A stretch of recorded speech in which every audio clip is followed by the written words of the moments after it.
लेकिन न जाने क्यों आजकल इस देश में एक प्रथा चल पड़ी है कि जब भी सनातन त्योहारों की बात आएगी, हिंदू धर्म के त्योहारों की बात आएगी, तो बड़ी विचित्र से एक अनुभव होने लगता है कि महाशिवरात्रि पर आपको दूध नहीं चढ़ाना है। होली पर जो है वो पानी का संकट आ जाता है। दीपावली आती है तो फिर पटाखे नहीं चलाने हैं। हो सकता है कुछ-कुछ गड़बड़ियाँ हो, लेकिन जो गड़बड़ियाँ किसी एक ही पंथ विशेष, मत विशेष, संप्रदाय विशेष, जाति विशेष या धर्म विशेष से जोड़कर रख दी जाती हैं, तो बुरा लगता है। और फिर देखने की बात ये आती है कि ऐसा क्यों होता है? कौन लोग हैं जो ऐसा करना चाहते हैं?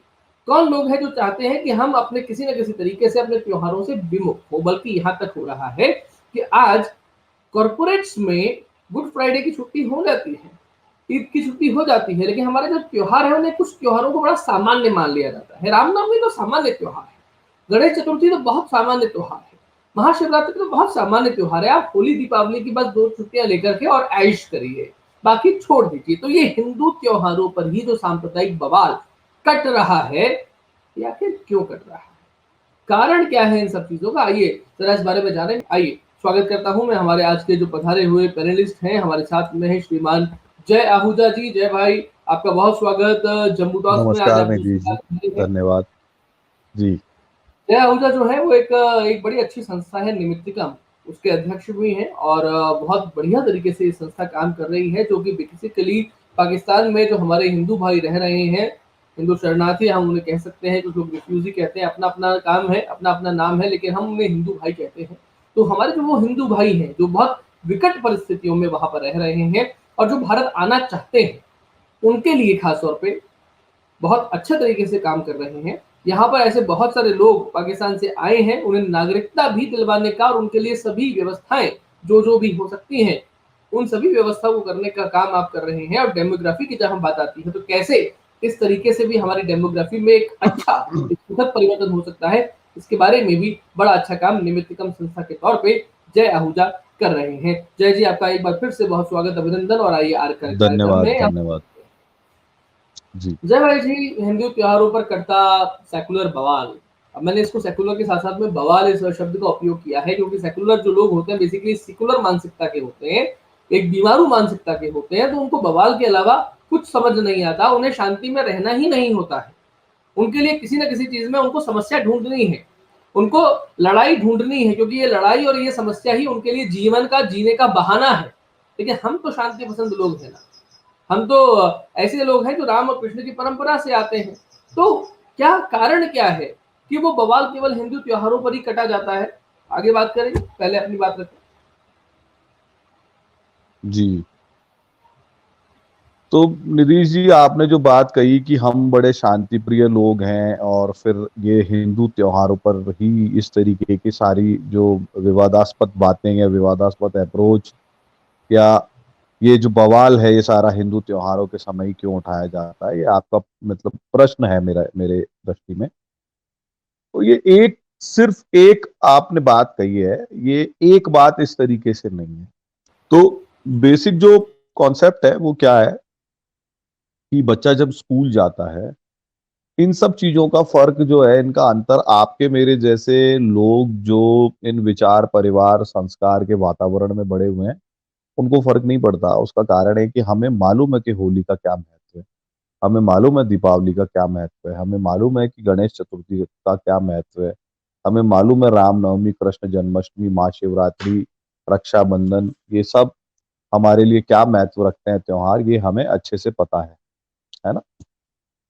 तो ये एक बात है। अब आजकल ये बातें ज्यादा क्यों होने लगी हैं, आजकल ये बातें ज्यादा क्यों उठने लगी हैं और इन बातों को समर्थन कहाँ से मिल रहा है, ये समझने की बात है। तो जो पूरी सेकुलर शिक्षा पद्धति में आपका हमारा बच्चा पढ़ने जा रहा है, उसको ठीक से रोज हैमर करके ये समझाया जाता है कि आपका जो धर्म है वो पूरी तरह से अंधविश्वास है, आपके जो त्योहार वार हैं ये सारे के सारे अंधविश्वास है।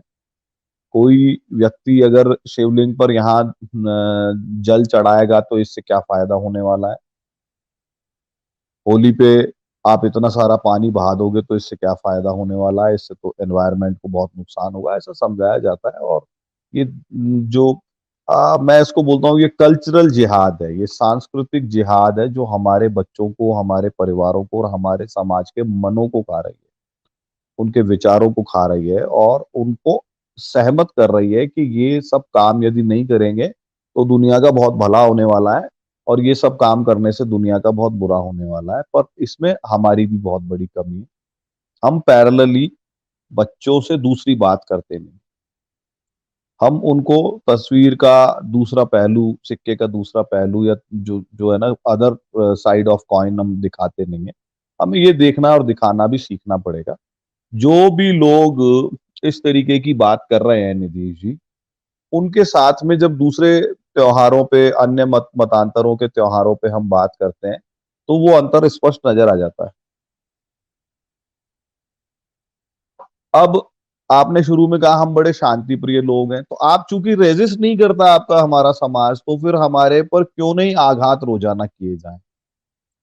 हम अपनी बातों को अपने तर्क के साथ में भी नहीं लड़ सकते, अपने पराक्रम के साथ में भी खड़े नहीं हो सकते, अपनी वाणी के साथ में भी अपने वार त्योहार संस्कार विचार के लिए खड़े नहीं हो सकते। तो एक बात बताइए, फिर ये सब क्यों नहीं होगा? है ना, ये होगा, ये स्वाभाविक बात है और ये स्वाभाविक रूप से होने वाली चीजें हैं। और निधि जी। जी जी जी जी जी जय भाई, आपने जो कहा है कि ये स्वाभाविक रूप से होने वाली चीज है कि हम लोग अगर रेजिस्ट नहीं करते हैं, तो बात यह ही हाँ आती है ना हाँ जय भाई, कि हम लोग रेजिस्ट नहीं करते हैं तब कि भाई रेजिस्ट हाँ। करने का मतलब तो अपने आप को एक तरीके से देखिए, उसी राह पर मैं एक मैं एक आपको उदाहरण बताता हूँ। जो अभी हमारे बच्चे घरों में, आपके मेरे परिवार में, आपके मेरे चारों तरफ जो बच्चे पढ़ रहे हैं, बड़े हो रहे हैं, आपके हमारे बच्चे, उनमें एक स्वाभाविक करुणा का भाव होता है। वो आपके हमारे बच्चे चिड़िया को भी दाना डालने का प्रयास करते हैं, तो वो गली के जो हमारे जो आवारा बेचारे होते हैं, स्ट्रीट डॉग्स, देसी जी जो अपने कुत्ते होते हैं, उनको भी खाना खिला देते हैं। हमारे आपके संस्कारों परिवारों का असर ये है कि वो गौ माता को भी रोटी खिला देते हैं, है ना। आप बिल्कुल ठीक अपन बात अपने सबके घरों में ऐसा है। और है बच्चों को एग्जैक्टली बचपन से ही कहते हैं कि हाँ चलो कबूतर को दाना डालने चलेंगे, चलो गाय को रोटी खिलाने चलेंगे, अरे डॉगी है अपने कॉलोनी का, इसको खाना खिलाना है। ऐसा हम करते आए हैं ना, करते हैं ना अपन। जी बिल्कुल बिल्कुल ठीक बात है ठीक वो है वो बच्चे को अगर वो बच्चा बकरीद के दिन जो लाखों की तादाद में पशुवध होता है और बर्बर तरीके से होता है, अगर हमारे बच्चा उस पर सहमत नहीं है और इस पर सहमत है, आप बात समझिए। उसको दिवाली पे प्रदूषण नजर आता है आपके मेरे बच्चे को, लेकिन उसको बकरा ईद पे जो कितना कार्बन उत्सर्जन होगा, इतनी सारी हत्याएं पशुओं की करने के बाद में, अरबों खरबों लाखों लीटर पानी जो है उसकी धुलाई पुछाई में, उस मीट को धोने में, उनकी खाल उतारने में और उन सब गंदगी को क्लीन करने में, उन सब में अनाप शनाप पानी भी लगना है ना, और इतने सारे पशुओं का वध भी हो जाना है। तो मेरा जो पॉइंट है ना निधि जी, मेरा पॉइंट ये है कि हम तस्वीर का दूसरा पहलू और सिक्के का दूसरा पहलू हम बच्चों को दिखाते नहीं है, हम अपने समाज को दिखाते नहीं है। हमको हर लॉजिक पे उनसे बात करना सीखना पड़ेगा, उसके लिए हमको खुद को लॉजिकली प्रिपेयर्ड होना पड़ेगा। तो छोटी सी बात और कहूंगा, फिर चर्चा को आगे बढ़ाते हैं। मेरे एक मित्र ऐसे ही मुझसे एक दिन चर्चा कर रहे थे किसी बात पे, तो मैंने उनको बोला आपके घर में परिवार में सबसे छोटा बच्चा जो है वो कितने वर्ष का है? तो उसने कहा कि है मेरे कजन, मेरे मतलब चाचा का पोता है, वो 5 वर्ष का है, पर हम एक ही कंपाउंड में रहते हैं, तो वो बच्चा अभी 5 वर्ष का सबसे छोटा बच्चा है घर में। तो मैंने उनसे अगला प्रश्न किया कि आपके चाचा का पोता जो 5 वर्ष का बच्चा है, तो आपका भी भतीजा है? बोले हाँ मेरा भतीजा है। तो मैंने कहा बच्चा जो है उसको आप धमका के, डरा के कुछ करा सकते हो, या उससे कोई काम कराना है तो उसको लॉजिकली तर्कपूर्ण तरीके से कन्विंस करना पड़ेगा। बोले भाई अब तो समय बदल गया जय भाई, आपका हमारा टाइम और था, पिताजी कहते थे 1 घंटा यहाँ बैठ जाओ तो अपन 1 घंटा हिलते नहीं थे। अब तो लॉजिक की बात आ गई, 5 साल के बच्चे को भी लॉजिकली कन्विंस करना पड़ेगा। मैंने उनको कहा कि भाई ठीक है, आप लॉजिकली कन्विंस तो तब करोगे ना जब आप खुद नॉलेज से इक्विप्ड हो जाओगे। अभी जो एग्जैक्टली समाज है वो नॉलेज से इक्विप्ड होगा, और आप यदि होगे तो आपकी आने वाली पीढ़ियां, आपके साथी संगी मित्र बाकी के लोग, वो तब आपकी बात से सहमत होंगे। तो हमारे लोगों ने कंटेंट पे और नॉलेज गेन पे काम करना बंद कर दिया। और आप देखिए बॉलीवुड किस तरीके से काम करता है, क्यों नहीं आपके त्योहारों को डिसग्रेस किया जाए। पिक्चर का नाम होता है बजरंगी भाईजान, आदमी पहलवान है, बजरंगबली की उपासना करने वाला, वो एक बच्ची को पाकिस्तान छोड़ने जाता है, बच्ची के घर का एड्रेस या मोहम्मद गाते हुए एक कब्र पे एक मजार पे मिलता है। चमत्कार मजार करती है अब हिंदी पिक्चरों में। जी बिल्कुल ठीक और बात है। आपके मेरे बच्चे भी या अली मदद वाली या मोहम्मद भरदे जोली फलाना ठिकाना ये गाने लग गए। This is called cultural terrorism. ये है कल्चरल जिहाद, जो सबसे पहले आपके मन को खाती है, आपकी भाषा को खाती है, फिर आपको ये विश्वास दिलाता है ये नैरेटिव लेफ्टिस्ट और इन कल्चरल जिहादियों का कि हमारे त्योहार खराब हैं, जी हमारे त्योहारों में बहुत प्रदूषण होता है, हमारे त्योहारों में बहुत जो है ये नुकसान होता है, इसका क्या बोलते हैं इसको, पानी का बहुत नुकसान होता है, वायु एग्जैक्टली। प्रदूषण हो जाता है दिवाली पे। इस तरीके की बिल्कुल कितनी बिल्कुल। सारी नकारात्मक चीजें हमारे बच्चों के मनों में जो है वो डाल दी गई हैं, और हमारे बच्चों को लगता है कि हमारा जो त्योहार है वो खराब है और वो इकोसिस्टम को डैमेज कर रहा है, वो प्रकृति को नुकसान पहुंचा रहा है, पारिस्थितिकी के तंत्र को नुकसान पहुंचा रहा है। बच्चे को बताना पड़ेगा, उन सब के लॉजिक उसको समझाने पड़ेंगे।